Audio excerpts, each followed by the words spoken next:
Bine v-am găsit! Astăzi voi prezenta trandafirul. Denumirea lui științifică este Rosa centifolia. Deci Rosa centifolia. Denumirea populară trandafir de grădină, roză, dar sunt și trandafiri de dulceață, foarte multe culori, foarte multe soiuri.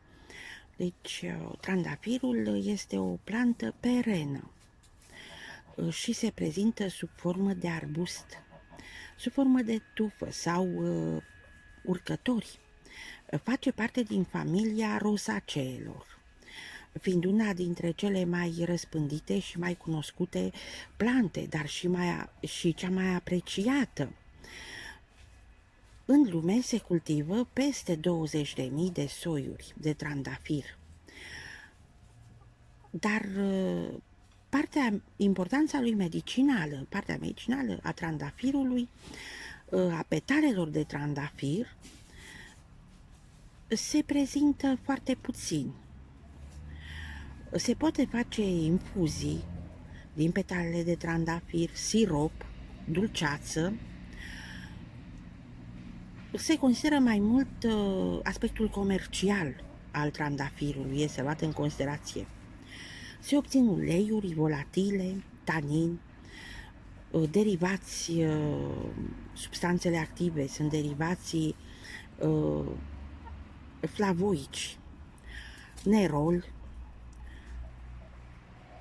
citronelol, zaharuri, ceară, acid galic. La ce putem folosi trandafirul?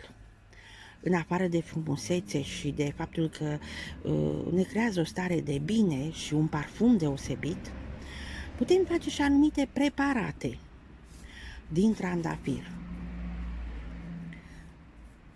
care are un efect antiinflamator, antiseptic, antistringent,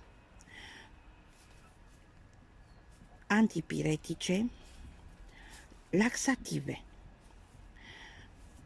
Specialiștii recomandă infuzia de petale de trandafir pentru tratamente diareice cronice, deci o diaree cronică, iritații oculare, revigorare, întreținerea pielii, apa de trandafir.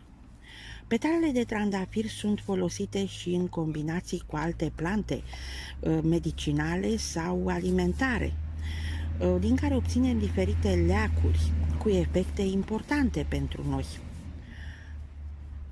Un adaos important este mierea de albine.